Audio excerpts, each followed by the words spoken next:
Today, we are diving into a powerful and often misunderstood topic, spiritual bypassing. In a world where spiritual language is easily accessible and often romanticized, it's easy to use it as a cover to justify harmful behavior, avoid accountability, or bypass our real emotional world. But the true spiritual growth is not about escaping discomfort, it's about facing it. In this episode, I speak with Ananta Ripa Ajmera, a spiritual teacher and Ayurvedic practitioner who brings clarity and depth to this topic. We explore what it means to take radical responsibility, align with the law of karma, and move towards authentic healing. This is a conversation about facing your truth, taking accountability, and walking the real path of transformation. Hope you enjoyed this episode, and now we go over to Ananta. Ananta, welcome to Ayurvedic Healing and Beyond podcast. A real honor to have you, finally. Oh, thank you so much for having me. I'm so grateful to be able to finally connect with you. So, Ananta, I love the work that you do when it comes to spirituality and bringing spirituality in the modern world. And one thing that I see today, people sometimes, they use spirituality to continue the same unhealthy patterns that they have. And okay, we have a word coined for this called spiritual bypassing. Now, do you come across that, or did you? Sometimes I also see myself, I'm using spirituality to continue the same thing. I justify some of my unhealthy behaviors in the name of spirituality. Like when I say unhealthy behaviors, what I mean is sometimes I'm supposed to do something proactively, but I didn't do it. I was just being lazy, and then I call it, maybe it's not the right time to happen. That's a kind of spiritual bypassing, inaction, calling it as, it's like tamas coming as false positive sattva. There's another way to call it. So I'm looking forward to have this, insight from you about spiritual bypassing and how do you deal with it and how do you teach people about this? Yeah, thank you. This is such an important topic in the spiritual world where we can definitely mask any lethargy that we're experiencing to be like, oh no, I'm pure. It's just I'm, balanced, or I'm, just overworked and I need to do this, or we kind of justify things to make ourselves feel better. And then we use spiritual words to put it on to a higher power rather than taking personal responsibility for it. I think the antidote to spiritual bypassing is really taking radical responsibility for everything in our lives. For me, I feel that the law of karma is the most important law that rules our entire existence. And especially in Ayurveda, where we are learning a whole lifestyle, right? And we're learning how to live in harmony with nature. It's really about also seeing that whatever we're experiencing in our life, in this moment, in our health, in our relationships, in our environment, in our work, in our productivity levels, in the kind of contribution and service that we can do for others, it all comes back to us. Anytime we point a finger at someone else, even, we are always having three fingers pointing back to us. And I feel that that's a really important insight for people who are on a spiritual path or even on a wellness journey that may or may not be so spiritual in nature, because ultimately the healer lives within us, right? And everything that we do has a consequence and it has a repercussion. And it's so easy to blame outside forces for our own lack of accountability or our own lack of discipline or our own lack of following through on what we have promised or what we know is best for us and best for the greatest good of all, right? Like truly dharmic. And I feel that the more we understand just this one law of karma, the more it brings everything back to us and it prompts us to really go deep on the journey to uncover what is the real root cause of whatever affliction we're experiencing, right? Like in Ayurveda, it's so interesting how the ancient texts will say that the cause of certain afflictions that cannot have any other diagnosis are karmaja, right? They're owing to past karma, and we've brought it into this life to cleanse it And then they recommend seva, right? Like you actually do something of service. You forget about your own pain and suffering for a moment to actually feel and understand what another person is experiencing. And that is the kind of cleansing medicine that actually can do a lot more healing than even any kind of herbal remedy or panchakarma perhaps could be able to repair. Or we, get more benefit from these things by also engaging into service, because even just the idea of like wallowing in something doesn't quite address it. And then spiritual bypassing is even worse than that, because it's like you're putting a mask on it and denying it and pushing it further into that unconscious layer where we just don't even acknowledge it anymore. And if we don't acknowledge it, then where's the responsibility? How would we even begin to start that journey, right? Like spiritual bypassing is a lot like taking drugs. It's a lot like, using some kind of substance in a way, in this case, spirituality, a different way of thinking, to numb out some discomfort or the pain of guilt, right? A lot of times it's that where we know we should have done better for ourselves or for someone else, and we didn't do it. And rather than face that, we mask it and we put layers on it and layers. And then we ourselves can get deluded to believe that, oh, it's okay because, it wasn't meant to be at this time, or, it just wasn't unfolding or whatever, instead of saying, this is the truth, right? This is the reality. And that's why in all the spiritual traditions, it is said that once we know the truth will set us free. And I feel that that's such a powerful step of the spiritual journey, is really uncovering the truth and seeing what is true versus what is false, right? And that's the journey that we have to go on the spiritual path, to really question everything and not take anything for granted. That is how we're going to overcome, I feel, the shadow of spiritual bypassing. It's, the word radical responsibility. It sounds very easy, like I want to take responsibility. When things are easy, it's very good to take radical responsibility. But when things go really tough in life, sometimes when you hit rock bottom, that's when you're really put to that test. And that's when suddenly the law of karma,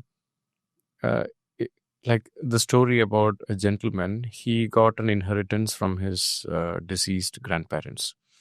So he said, so the lawyer comes and tells, your grandfather, he had a lot of inheritance kept for you. So would you like to receive it? And said, yes, of course, it will be nice. But there's a problem. Your grandmother had a lot of debt. And if you take this, that's also going to come to you.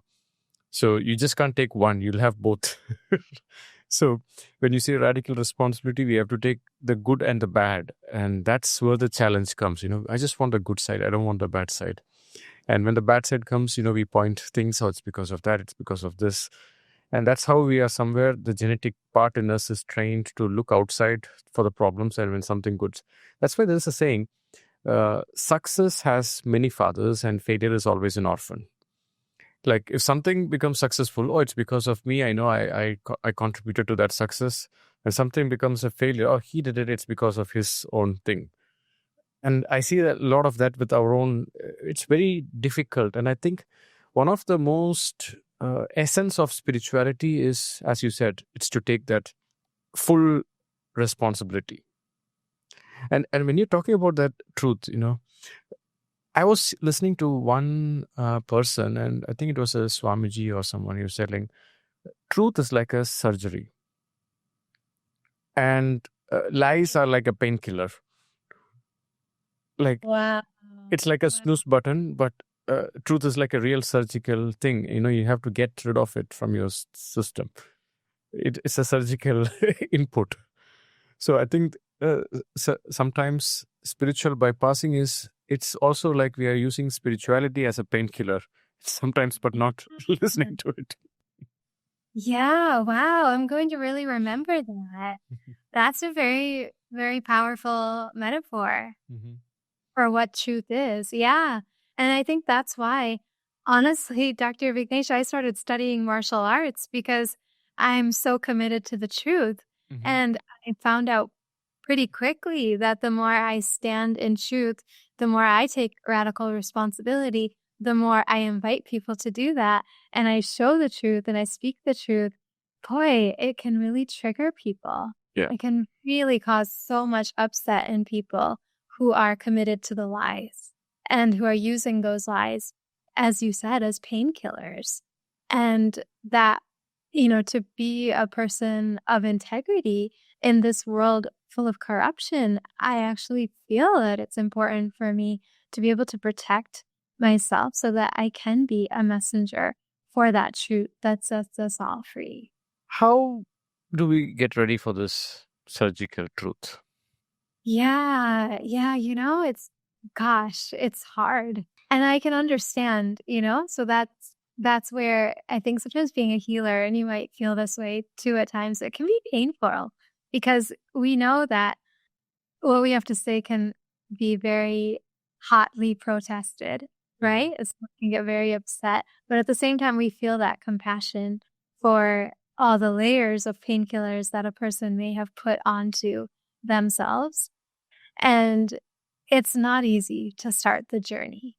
And I think that's why the first step of the journey is about getting anchored into it and getting grounded, right? Because like any healing modality, consistency is always the key. But the first step is painful. The first step is really hard. It takes a lot of courage to really be willing to look at it. And I think that's why we bring in so many mantras and so many affirmations and prayers and words as a kind of protection for this journey. And that's why I feel like the spiritual path of the goddess tradition is such a powerful one, where we are being equipped with spiritual armor to be able to go on the journey deep within. Because ultimately, the battle is always within ourselves. When we think we're battling something that's true that we wish weren't true, it's actually us and us still. Right? And so when we are armed with the affirmations, with the thoughts that protect us, the words that kind of envelope us in a kind of safety, right? To go on this journey in a kind of like self-love, because ultimately one has to be able to love oneself in order to even go on this journey. And that can be such a foreign concept in itself.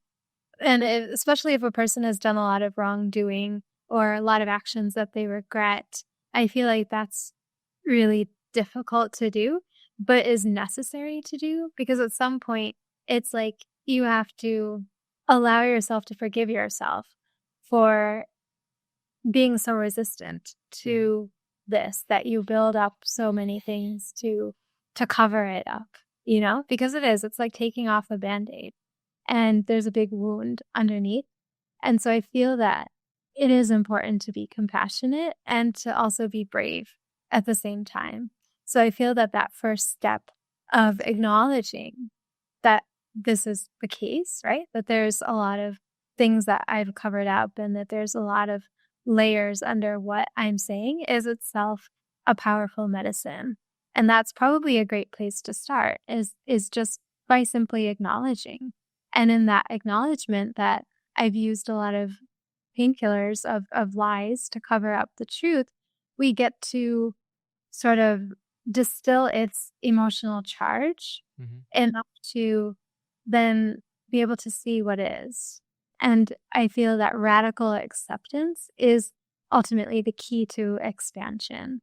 So the more we can build that muscle of acceptance, the more we can actually acknowledge as a way to develop that acceptance, the more we're able to go further on this journey. One of my gurus, Swami Chinmayananda, he used to say, being spiritual doesn't mean you sit and meditate in the Himalayas or just pray and everything comes to you. It's actually, you become it's like when you play a video game, like a motor racing, and you have this turbocharge activated. It's like suddenly you have a boost in your engine power, so you go much faster and you're having a laser sharp focus. So he used to say, true spirituality, that's how it feels with you, and your ability to take the right action, make the right decision, the right values, and you don't have space for laziness, or you just have much more clarity in your life, and your action comes effortlessly. Mhm. That's what true spirituality does. But it's not so easy to reach there, because you need a lot of sadhana, you need a lot of understanding, and you need to also be ready for the surgery, like to get Yeah. rid of the lies that you've been telling yourself. Yeah. Yeah. It's interesting because I've written a book about the Navratri tradition. Yeah, The tell me about your book. I'm curious about the book that you've written about the goddess, I think. Yeah, it's called The Way of the Goddess, and Mhm. it's about the battles actually that Goddess Durga fights with demons as many different avatars. Mhm. And it's so fascinating because throughout India we have this great celebration of Navratri, but for so long I didn't even know what it really meant. And I think a lot of us don't know what it means beyond the dancing, beyond the music, beyond the colors and the celebrations, that there's actually a deep spiritual journey that this celebration is inviting us to embark on. Mhm.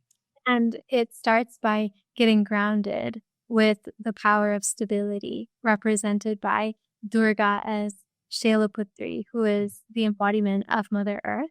Mhm. And then she transforms into Goddess Brahmacharini, who is walking the path of self-control and really channeling emotions into power through mantras, through sadhana, right? Through our spiritual practices. And then she turns into Goddess Chandraganda in the Manipura chakra, or in the solar plexus, which, as you know, and I know so well, is all about digestion, not just food, but also emotions and information that we take in, and life's experiences, which can be quite heavy to process. But when we do that, we get to experience more courage and more conviction and more personal power that then, supports our whole system. And then that allows us to move into the heart chakra, where we really connect with the power of love of oneself, of one's true self, right? And then that moves us into the goddess as Skandamata, who is the biological mother of the warrior god Skanda. And that's very much symbol for how brave and strong we become when we take the time to nurture our inner child and to feel our emotions in that silence. It's very painful. It's like getting another birth, right? But when we look at it maybe from that perspective, it's a surgery that gives us birth, right? It's like maybe a C-section where it's painful afterwards, but it gives you a birth. It gives you a life. It gives you a new beginning. And that's really the idea of this journey. And then, for moving from the throat chakra, we move into the third eye chakra, which is about the power of intuition and being able to see what is true from what is false. And then it's very interesting because the power of truth is in the crown chakra, and it's symbolized by Goddess Durga taking on the avatar of Goddess Kalaratri, who is dark as the night. She's terrifying. She's in the full battle sequence with demons, and she has to battle Raktabij, which is the demon that keeps multiplying itself through its blood drops. It drops its blood, and then that drop of blood becomes another demon. And then it drops more, the next demon drops more blood, and it becomes, more and more demons that she has to fight off. And so she actually will take that blood before it becomes a demon, and she drinks it. And that's she devours the dark night of the soul. It's very symbolic. It's a very difficult step of the journey. She's a very difficult goddess to really appreciate. I did not understand her for a long time on the journey of learning all of this knowledge and really going through the Navratri sadhana with the spiritual teacher I had studied with. And it was just like, why is she like this? Why is she riding a donkey? Why is her hair so wild and not combed? And she's not like the other goddesses. Like, she's not like Saraswati sitting on a lotus with a Veena and simple white sari. She's not like Lakshmi decked out in all the jewels and, like here to give you abundance and prosperity. Why is she so wild? Why does she have a lightning rod? Why is there so much blood around? Like this looks really, really scary. And I didn't understand it. And then it was like, oh yeah, because that's the power of the truth. The truth is what sets us free, but boy, it's a battle. It's hard. You have to feel like you're in that, zone where you will even like suck the blood, right? Like you put your blood, sweat, and tears into it, and you're committed to it, and you're ready to dispel those illusions. So one of the practices that I write about and teach is actually listening to lectures or satsangas or reading spiritual books like the Bhagavad Gita and literally writing those statements that reflect the truth over and over again. And the more you connect with it, the more it automatically is going to start dissolving some of the lies that we've subscribed to or told ourselves without even realizing that we did so, right? But it's really like what Swami Parthasarthi always says is it's really about questioning things and just not taking for granted everything that we've been told, not even taking for granted what we're told by authorities or what we're told by teachers or, any outside force. But that's again, like the radical responsibility of a student who's on this path to uncover that truth and who's going through this experience. The beginning is always really rough. The way that people come onto the spiritual path often is through pain. It is through a very, life-altering experience that changes things in such a way that it will never be the same again. It could be the death of someone. A lot of divorces can bring this kind of feeling up. Any kind of loss, any kind of, like shattering of everything that we knew to be true is often what invites us then to this surgery, to this initiation, if you want to call it, to this new birth. I like to look at it as a birth because at least there's something beautiful that comes from it. And surely there is. When you go through that process, there is something beautiful waiting for you. And so it's good to kind of see the positivity in it, but also to be aware that it's going to be a journey. There's going to be some painful moments, but when you are open to feeling that fully and really being with it, then even in the Navratri journey, you get a new beginning. And so the goddess herself then goes from this dark, scary, demon-sucking entity who's riding a donkey and dispelling all the lies to then becoming Mahagauri, who is the one who's shining. And she's the goddess who's 8 years old. So it's this idea that we connect with true rejuvenation, the true rasayana of life by going through that dark night of the soul and persevering through it. And when we do that, we get a new beginning. And it's a real new beginning. It's a new kind of fun. It's a new kind of way of seeing the world with the eyes of innocence, with the eyes that can understand that everyone's on a journey and that no one is inherently good or bad, but that everyone is like a child, right? And you learn to kind of see people who've hurt you really badly as just a child who doesn't know better, who doesn't have the guidance to be able to do better.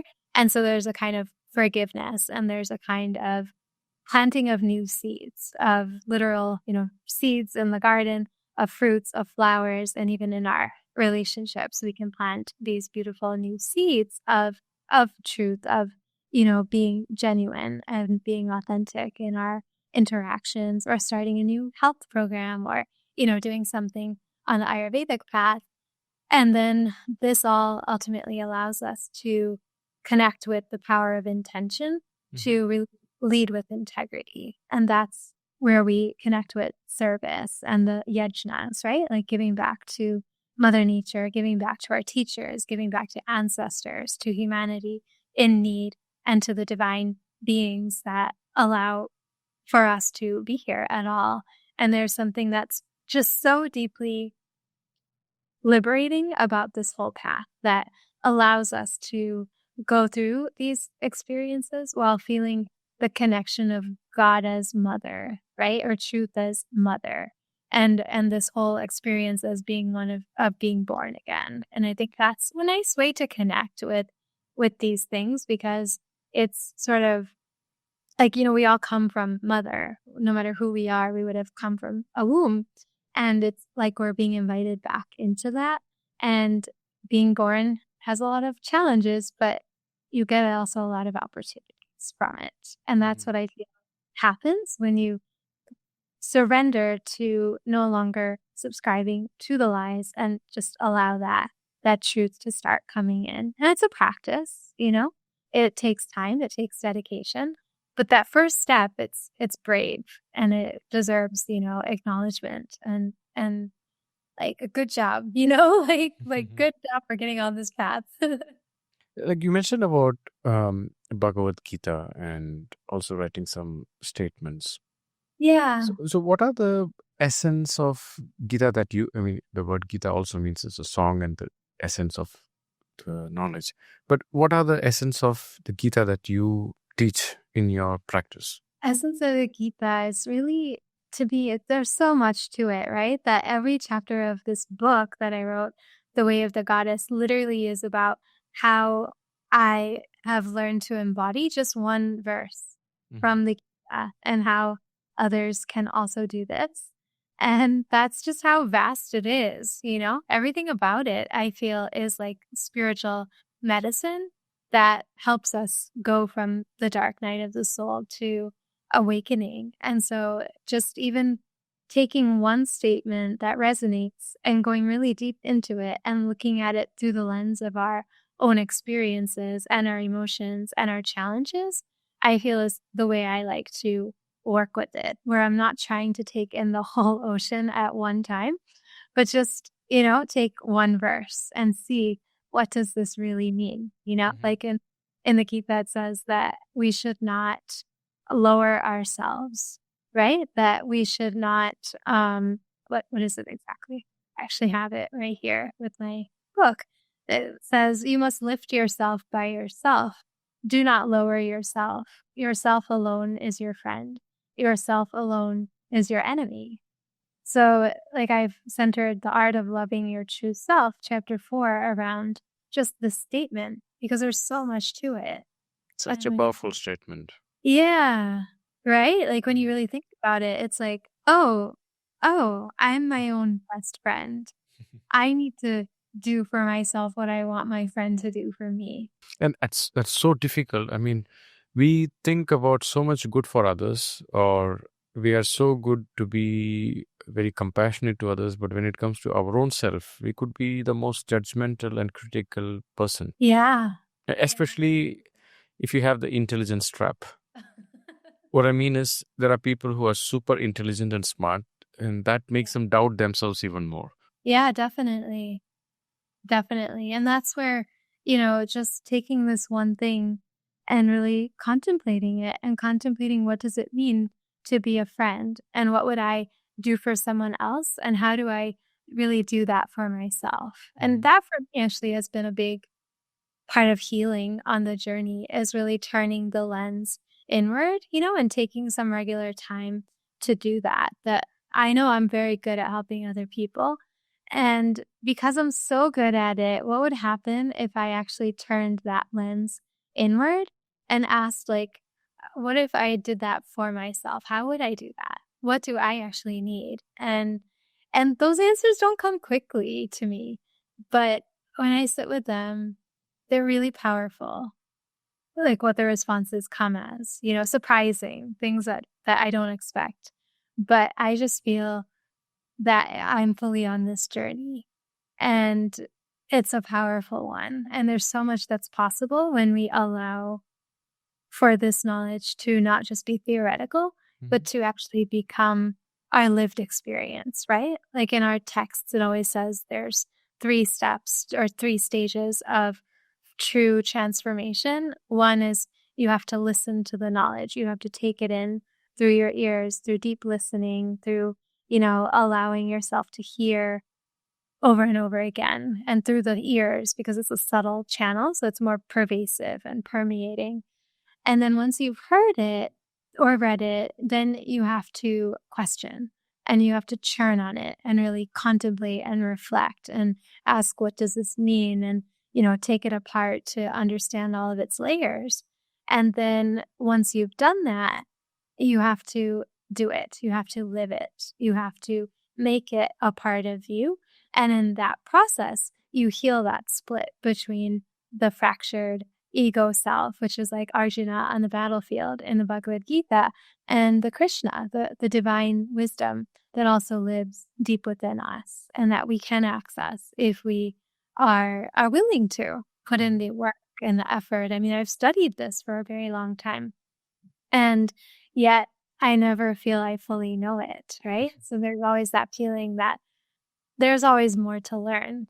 And I feel that the more we connect with that feeling of, oh, there's always more to learn, there's always more that we can grow, the more we allow for healing and growth and transformation to really happen. Because the moment we think, oh no, I got it, I'm good, we stop growing and we start stagnating. And I feel that the real rejuvenation, the real rasayana is to always keep learning, to always be curious and always, ask questions, because that's what allows for the transformation to happen. I think like there are people who reads Gita, every time you reread it, there is something new that will come out of the same stanza that you read. Yeah. And that's the beauty about it. Yeah, definitely. Yeah, because when you read it as you are. And so once you've gone through a journey or you've started a journey, then you read it again, you're not the same person. So what you understand, what you see, what you digest is going to be totally different. And that's why it's such a joy to do it again and again. And that consistency, right, is what brings that transformation over time. And then you can track your progress with it as well. Like in Ayurveda, there's this genre of treatment called Sattva, which is to, it's like the part of mental health. And the protocol, it says in a very simple words, is Di Dhairyam Atmadi Vijnanam. The Atmadi Vijnanam is like more knowledge and wisdom about your soul, like spirituality and reading about Gita and spiritual discourses. This is the way that you realize there is more to your body and mind. There is the invisible part of you that you need to connect more. That is where you'll get more power from. And that is where you'll have more stability with your mental health as well. Because you know that every time, at some time, you have to say goodbye to this body. Right. Exactly. Is there any other essence of the Gita that you love to talk about in your teachings? Yes. It's hard to... I mean, there are multiple things, but what is close to you in your teachings? Sure. Yeah. Well, I think this idea of being a friend to yourself is something that has very profound. Yeah. I think that's really healed a lot for me, because I've had a lot of experience of traumas in different kinds of relationships where people have behaved in a way that I wouldn't have wanted, or done something that felt like a betrayal. So I feel like for me, that idea of becoming a friend of myself has been really, really healing. And I feel like the idea of a goddess living in our heart as the power of love and the power of forgiveness and the power of acceptance has been very, very transformational for me.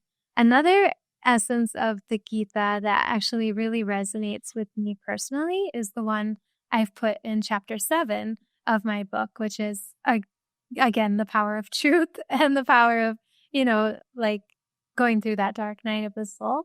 And it's an interesting one. I don't know that I would have understood it without having certain experiences in my life, but it says in the Gita, happy are the spiritual warriors who get such a battle that comes unsought as an open door to heaven. And I would not have understood that without having had battles that came to me that I was not looking for.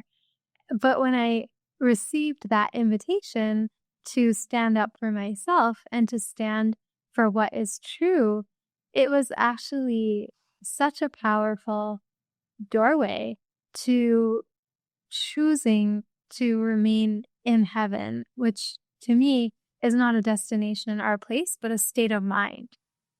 And knowing that when I stand for truth, when I am in the conviction that comes from living by Dharma, that Dharma rakshati rakshata, the one who protects Dharma always gets protected by Dharma.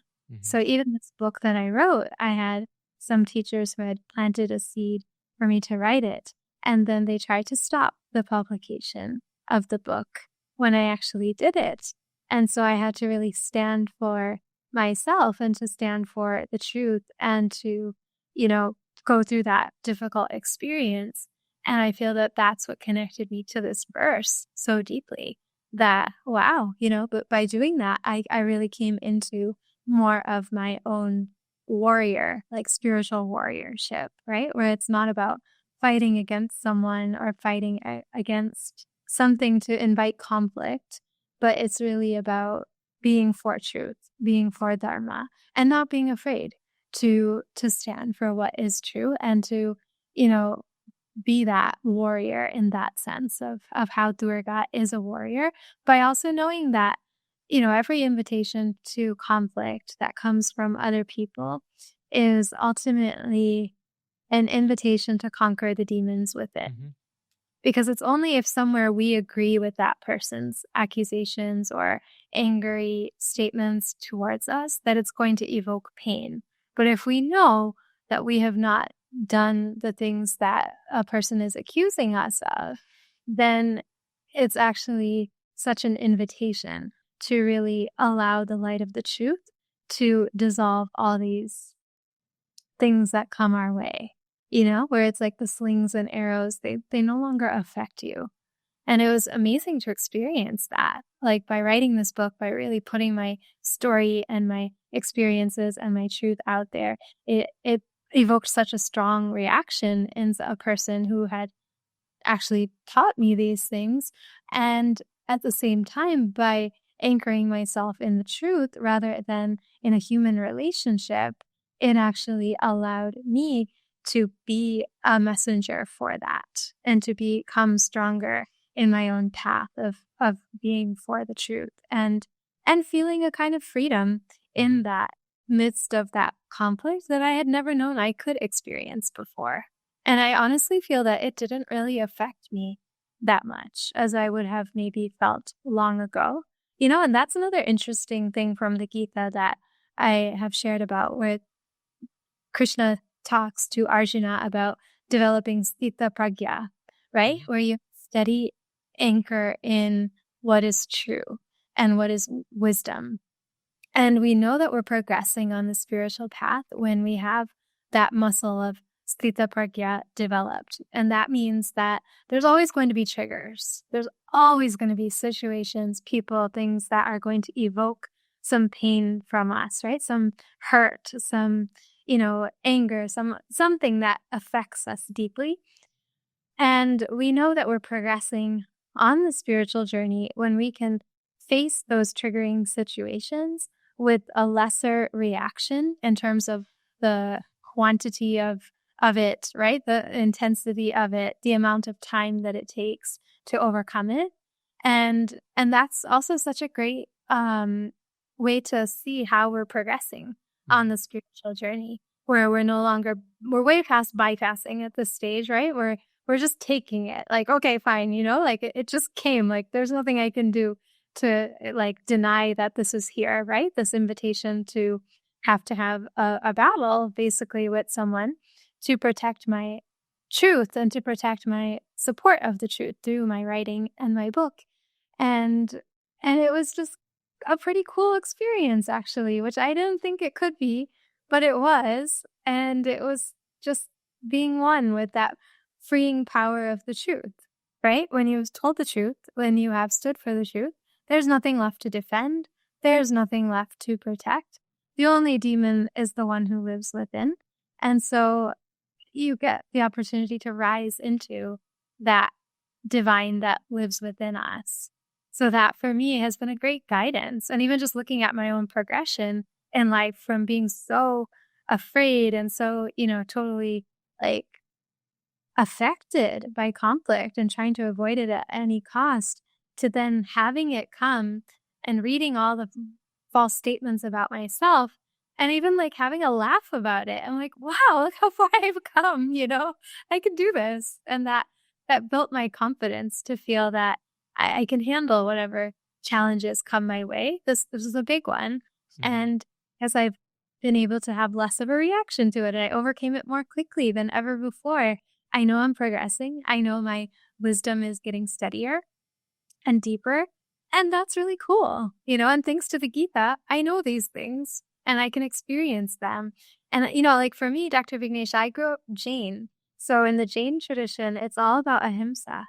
And it's such extreme nonviolence, right? Where our monks and nuns will cover their faces as they go outside to make sure that they don't accidentally harm insects. And they walk barefoot. And it's a beautiful tradition. It's taught me a lot about self-control and discipline, which are the keys to success, right, in life and even in health. It's made me healthy because I have that from the Jain tradition. But it also really suppressed my power in certain situations to stand for what is true. And I learned on my spiritual journey that there's more to that statement of ahimsa paramo dharma. Ahimsa is the highest dharma. In the Mahabharata, it also says that so too is violence when it's in service of dharma.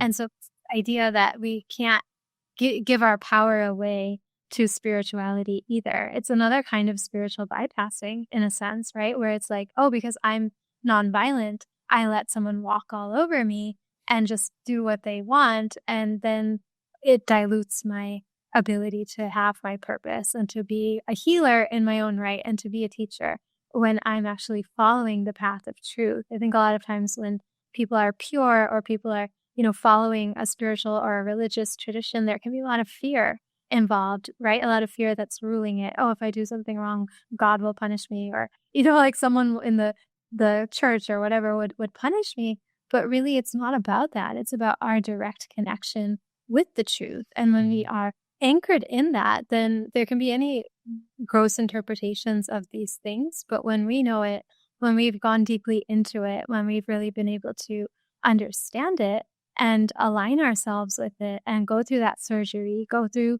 the pain to get to the power, it's true power. And it really does free us from so much that we have suffered. And so it felt like that conflict was really like a medicine. It was actually like the healing of my soul in a way. And it taught me to understand that everything has its place. Everything has to be in moderation, even things like nonviolence, right? Like even like love, right? If you think you're giving so much love, but a person's giving you violence back or anger back or, not able to receive the love that you have, then you have to use your discernment to feel the love in your heart, but also set some limits, right? So that the harm doesn't go on. And it's like even in Ayurveda, they talk about how it's more important to eliminate the harmful things, right? The unbeneficial things than even to add lots of beneficial things. So I feel like all these things have layers and nuances. And I grew up as like the good Indian girl who never would speak up for herself or never, felt that it was okay or safe to question the wrongdoings of others, even towards myself. And so this was really a battle that was an open door to heaven as a peace of mind in the midst of a really challenging situation. And I feel that that's the power of true, genuine spirituality. And that's what we miss out on when we get into spiritual bypassing. The very medicine that could have freed us in the difficulties that we go through then becomes another drug that then numbs us further. So let's imagine somebody is going through a very painful betrayal. How do you recommend radical responsibility there?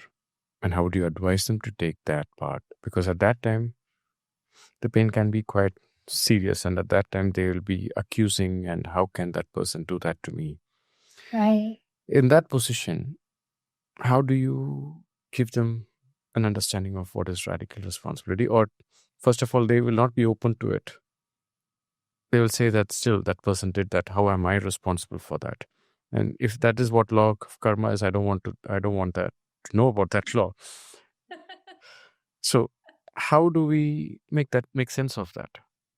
Yeah, that's a great question. And that's where I feel it's nice to have conversations like this where it's not directed at a person, but it could be shared with a person. They can discover it on their own journey, on their own timeline.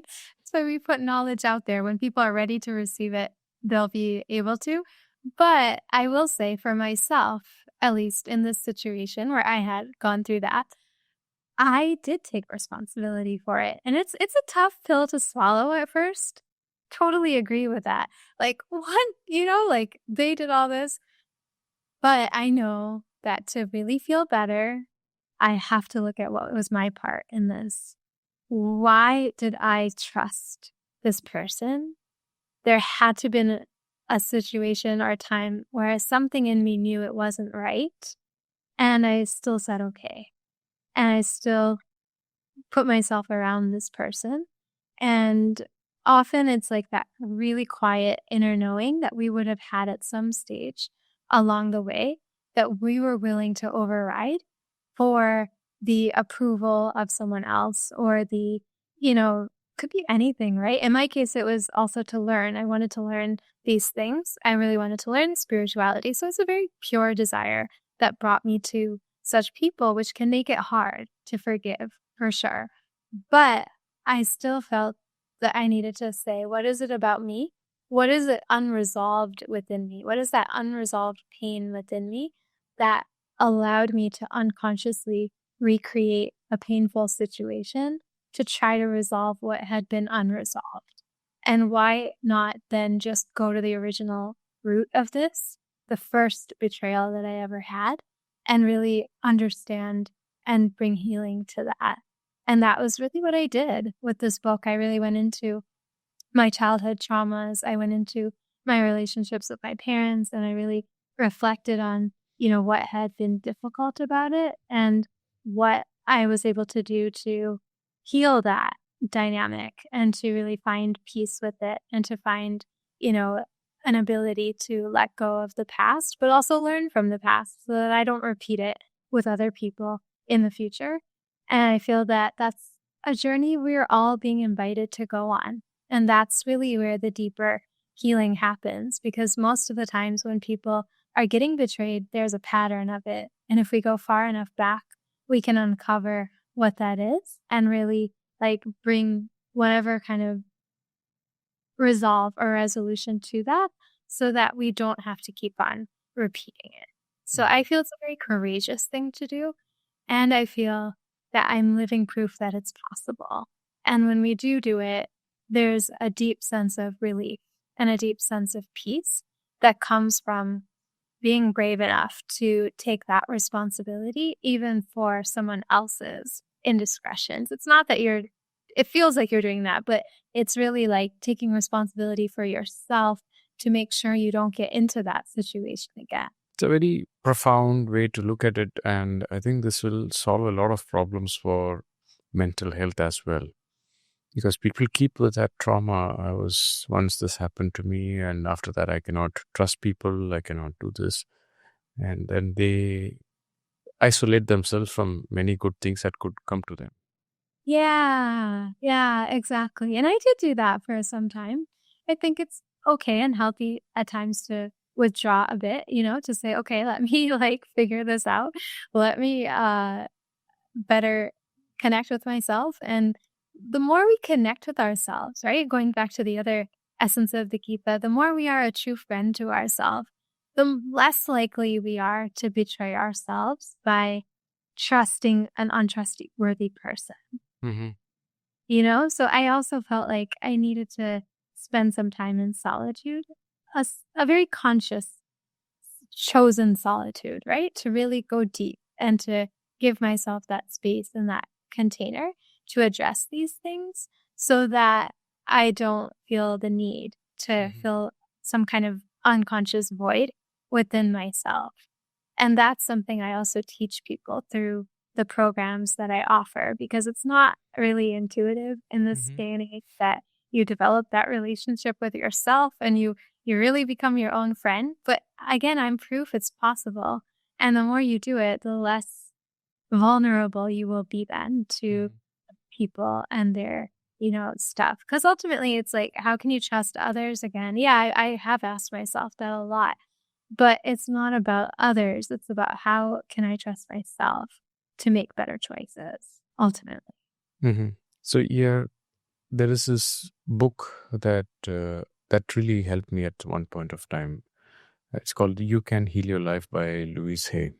Oh, yeah. So in that book, she talks about a very profound concept that will help you when you get into certain patterns. So whatever is in me that attracted this incident, I am willing to let go of it.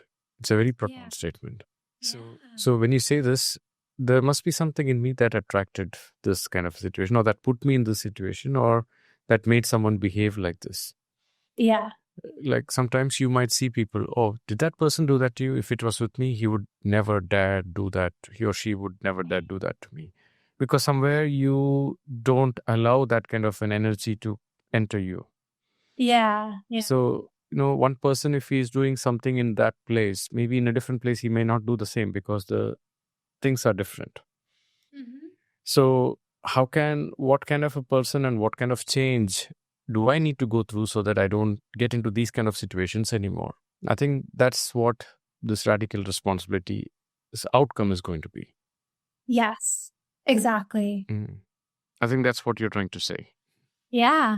Yeah. Yeah. Thank you for reflecting that back so clearly. And when it comes to spirituality, they say that the biggest quality control check for your spirituality will be coming from your family members. Yeah. And sometimes when you go for some meditation course or some spiritual course and then you come back home, and if you suddenly get irritated or something, somebody, oh, I thought you become enlightened. I think you went for this course and you should be quite chill with this. How can you get angry or irritated like for silly things? Yeah, I'm laughing because I relate to it. I'm sure everyone can relate to it who are in this part, yes. Yeah, yeah. And I'm smiling because most recently I had a really lovely interaction with my mom, and I had asked her, I did a little interview with her as part of a personal transformation program I'm doing because I continue my own journey as I help other people. And we were asked to ask others about our strengths, what their opinion is of our strengths and our weaknesses, and who we are to that person. And the idea is to bring out the triggers and use practice being centered, right? And you practice being in your own truth and your own true self, even no matter what people say about us, because this activates our triggers. So asking your parents about your weaknesses, I, just did this, and it was amazing because she said, in the past you used to be so emotional, but now it seems like nothing bothers you. Wow, you don't know how much that I didn't say anything because that was the point of the exercise, not to respond or have a dialogue about it. But I was like, wow, that's really powerful feedback because I worked a lot on those emotions over time. And to hear that from the person who gave birth to me, who knows my emotions so well, it was very much a great confirmation that I'm on a good track here. And she said at times, I think your emotions might take over, which I'm like, yeah, like I'm still human. I still have them. But I think it was a great reflection of developing a lot more Sthitaprajna and a lot more ability to recover quickly and not have as intensive reactions as I did before I had all this knowledge and before I spent time practicing it, right? And making it more and more of my own. So yeah, I'll have to let you know what my dad says. I haven't done his yet. When you say it doesn't bother you anymore, there is a very significant difference between not being triggered and being numb. Sometimes people shut down, that they don't react. That's a very different thing. But you're open, but at the same time, it doesn't disturb you anymore. I think that's the space we need to reach. That's important. Yeah, because it's like I feel everything. I'll still feel it, but it's just that the space between the reaction and the response, right? Like the initial like feeling and the response is quite transformed. It's not numb. I do feel. And I think that's what's so hard about Exactly. spiritual path is that if you really are a spiritual warrior and not a spiritual bypasser, then you're going to have to feel everything. And we don't like that. We don't want that. It's no wonder people make themselves numb, right? Like we can't blame anyone for that or ourselves for doing that in the past. My mom also reflected back to me that in the past, you used to be very addicted to sugar. You were always going for chocolate, for cookies, for ice cream, no matter what it was. You kind of used that to numb your pain. She didn't say that. She didn't say you used it to numb your pain, but she made me aware. That was the first thing she mentioned with my weaknesses. And I'm like, yeah, actually the sugar was a kind of numbing mechanism, to not have to feel so much. And now that I've removed that or have just a lot more control over it, sometimes I will have it, but not the same way, not with the same intention to mask a feeling, right? Where it's like, no, if I'm trying to mask a feeling, then I need to just stop doing this and I need to go into the surgery. I need to feel what I need to feel. And I think that's what brings about the real healing is that we're vulnerable as humans. That is our state. And it's that unwillingness to be vulnerable that causes us to create all these masks and so-called false protections against the truth or against what we feel inside. And just by being willing to feel everything, that's really what the innocence of the new beginning that Goddess Mahagauri gives us. It's like you become a child again. Children feel everything, right? But then they let go of things so much more easily too, because they're just so fully in the moment. And it's like when you're not in the moment, when you're not feeling what you are meant to feel when something happens, then you just go into the past in a way, or you go into the future, or you're just not there. You're somewhere else where you're numb to what happens. But children just live right here and right now. And if something happens, they fall down, they do cry and they really let it out. But then they shake it off and the next minute they're laughing again. Right? So They move on very quickly. Exactly. So that's what it's like to have a healthy emotional state, which is something I didn't have before, but I still very much have my emotions. It's just that they don't have power over me. I have power over them, but I still feel them in order to have that. And I think that's the best thing. So Because otherwise they become problems in our body, right? Our emotions go and they create all kinds of issues for us. Oh, yes. And right? the first thing it's going to impact is your hormones and your energy levels, and then it continues. And that ability, like the word for immunity in Ayurveda is vyadi kshamatva. And if you translate it, it's like the ability of the body to forgive if something triggers. Or the word kshamatva means your ability to let go. Like if you're, that's what immunity for a body in Ayurveda it means. It's like a Sanskrit word. It's like, if somebody is doing something and you get triggered and it's going to impact you for a long time. And that's what a disease is. You get stuck with that. So that resilience is what we need. I love that. Yeah. Yeah, for sure. Ability to forgive and let go. Gosh, yeah. They say in the spiritual path, Viveka and Vairagya are the twin superpowers, right? If you develop nothing else on the spiritual path, but with these two things, you are going to become a spiritual warrior, a spiritual hero, right? Viveka, discernment between what is true, what is false, what is beneficial, what is not beneficial. It's so the essence of health according to Ayurveda, right? Like even the definition of health, it's like the ability to choose what is beneficial. And we don't have that unless we have the intellect to be able to discern between what is true and what is not true, or what is helpful and what is hurtful. And then we also, along with that, because we can know, but we can still choose what's harmful, we have to have that power of letting go, release and let go. And there's so much healing that comes just with release and let go and practice that vairagya, where we don't allow the emotions to color us. We don't allow the past to haunt us. We just, we allow it and we let it go. We ride the wave, and let it go. And that is just super hard to do at times, but that's why we practice. That's why we have all these spiritual armors, right? Like the mantras are considered a kavach, which is like a Protection, yes. protection for your mind.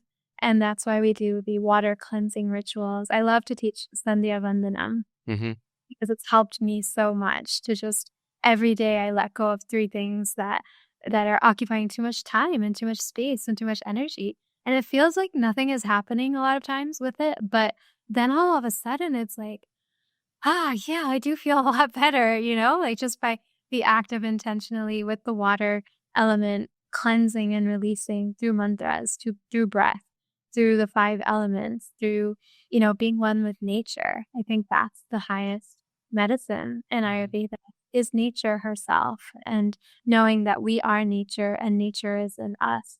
And any question we have, nature has the answers to.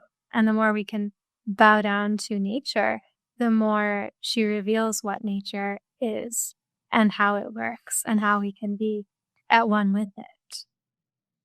A very profound, Ananta, like a very beautiful conversation. I really loved it. And thank you so much for the time. And it'll be nice if you could show the book as well. Oh, sure. Yeah, this is my book. The Way of the Goddess.